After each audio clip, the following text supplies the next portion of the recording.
Sur la délibération, alors je l'annonce, nous allons nous abstenir. Il y a une utilité à financer un certain nombre d'études. Là, ce qui nous a gênés, on a beaucoup discuté en commission, ça respecte certes le cadre d'intervention que la région s'était posé, mais c'est qu'on finance 70% des études pour la SNCF.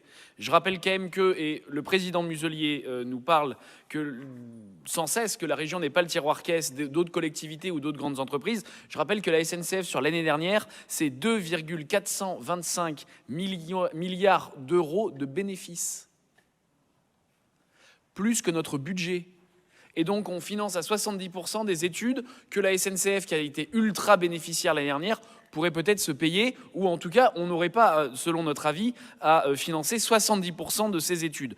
Deuxième petit point, attention à notre euphorie sur, c'est vrai, l'ensoleillement de notre région. Je rappelle qu'ici, c'est la dernière étude du gouvernement, le facteur de charge des panneaux solaires, c'est 15,6%. C'est-à-dire qu'un panneau solaire de telle puissance ne produira que 15,6% dans notre région de son dimensionnement. Donc c'est tout de même aussi à prendre en compte. Et enfin, dernier regret, merci Monsieur Périou des réponses aux questions qu'on vous avait posées. Simplement, il avait bien été précisé que cette étude concernait des sites présélectionnés.